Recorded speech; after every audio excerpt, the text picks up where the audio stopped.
جو عربی اور فارسی میں بھی اس طرح کے لوگ تھے، شیخ چلی تھے اور ملا نصیر الدین تھے، انہوں نے ککھ نہیں کیا. ان کی کہانیاں شیخ چلیوں والی کہ اگر سر پہ انڈے رکھے ہوئے ہیں تو سوچنا کہ ان 100 انڈوں میں سے 100 مرغیاں نکلیں گی، اور 100 مرغیاں نکلیں گی تو پھر وہ بڑی بنیں گی اور پھر انڈے دیں گے، اور ایک دوسرے لڑیں گی تو میں ان کو کہوں گا مت لڑو، اور مت لڑنے کے چکر میں جو سر سے جتنے انڈے ہوں گے وہ نیچے گر جائیں گے اور پھر ان کی آنکھ کھل جائے گی.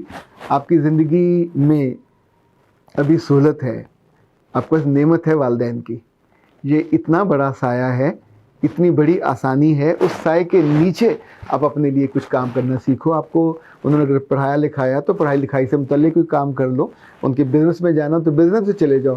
دیکھیے ماں اور باپ مجبور ہوتے ہیں، آپ کو وہ فزیکلی نہیں مار سکتے، آپ کو روز وہ سخت بات نہیں کہتے، پر رات کو تو روتے ہیں، ان کا دل روتے ہیں جب آپس میں بیٹھتے ہیں، سوچتے ہیں کہ کس کو جنم دیا، کیا کھا کے جنم دیا کہ یہ اس طرح کا نالائق اور ناخلف اولاد ہمارے گھر میں پیدا ہوتی ہے کہ جو زندگی میں کچھ نہیں کر رہا اور بعد میں بھی کچھ نہیں کرنا، صرف یہ سوچ کے کہ جو جائیداد آئے گی اس کو بیچ بیچ کے کھاتا رہوں.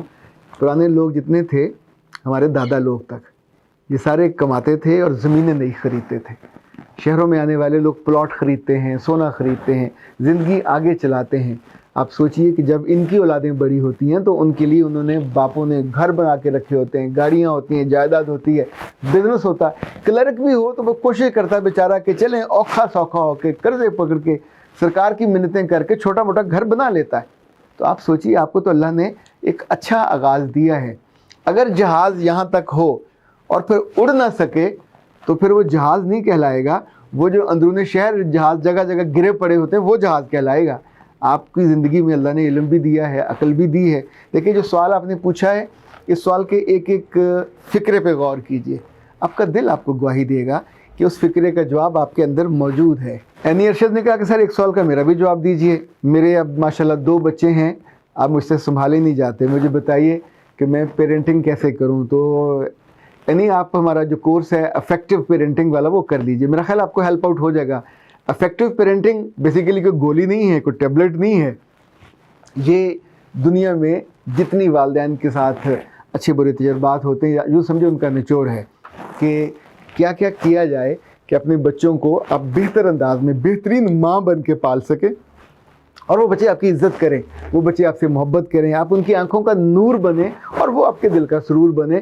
مائیں سختی کرتی ہیں، مائیں سم ٹائم جلال میں آ جاتی ہیں، کبھی کبھی مایوس ہو جاتی ہیں، کبھی انزائٹی اور ڈپریشن کا شکار ہوتی ہیں، تو بچوں کے ساتھ کچھ نامناسب سلوک کرتی ہیں جس کے نتیجے میں بچے ان کے نہیں رہتے یا ان کے اس نقطہ نگاہ کو ٹو نہیں کرتے، فالو نہیں کرتے. کسی کو منوانا ہو یا پیچھے چلانا ہو تو غصے سے اور جبر سے، یا تو پھر پیچھے مڑ مڑ کے دیکھتے جاؤ گے، ڈنڈا رکھو گے، یا پھر اس کو آپ ایسی محبت سے اپنے ساتھ جوڑتے ہو کہ آپ سیدھے چلتے جاتے ہو اور پیچھے آپ کے ساتھ ساتھ آپ سے جڑا بیٹا یا بیٹی آتے رہتے ہیں. ان دونوں بچوں کے بہت سارے مسائل ہیں کیونکہ ان کا ایکسپوجر زیادہ ہے، اسکولوں میں کالجوں میں وہ نت نئی چیزیں دیکھتے ہیں، نت نئے لوگوں سے ملتے ہیں، تو اس کے نتیجے میں ان کی سوچوں میں، ان کے اعمال میں بہت سارا فرق آتا ہے جو والدین کے لیے قابل قبول نہیں ہوتا. پر ان سے لڑ کے، ڈنڈے مار کے، رو کے، ناراض ہو کے، غصہ ہو کے آپ ان کو نہیں سنبھال سکتے. اسی لیے جو افیکٹو پیرنٹنگ کا یہ کورس ہم نے ماشاءاللہ بہت سارے اداروں میں بھی کرائے اور پیرنٹس کو کروائے، یعنی 2-2 3-3 ماہ میں اس کا پورا سلیبس تھا اور پیرنٹس اس کو سیکھتے تھے. سیکھنے کے بعد بہت دعائیں دیتے تھے، بہت محبت کا اظہار کرتے تھے، اس لیے کہ بہت ساری چیزیں ہمارے کہیں دل میں ہوتی ہیں، آس پاس ہوتی ہیں، پر ہم اس کو پریکٹس نہیں کر رہے ہوتے.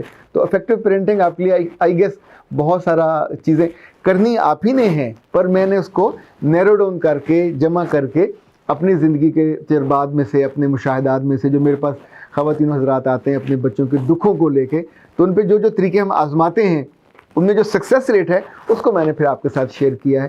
آپ نے سمپل اپنا نام، ای میل اور واٹس ایپ نمبر ہم کو بھجوانا ہے اس کورس کے نام کے ساتھ، اور دوسری میسج میں آپ نے وہ جو اس کی فیس جمع کرانی ہے 0300-946-8746، یہ ہمارا ایزی پیسہ جائز کیش کا اکاؤنٹ نمبر ہے، اس میں آپ نے جمع کرانی ہے، اور 0332-746-8746 اس میں آپ نے ہم کو یہ اطلاع واٹس ایپ کرنی ہے. اچھا ہاں یاد رکھیے گا 0332-746-8746 نیا زاویہ کا نمبر ہے اور 0332-946-8746 یہ میچ مبارک کا جن لوگوں کی زندگیوں میں نئی زندگی، رشتوں والی زندگی آتی ہے، وہ جو ہمارا ڈپارٹمنٹ ہے وہ اس کا نمبر ہے. تو ایک ہی نمبر کا فرق ہے.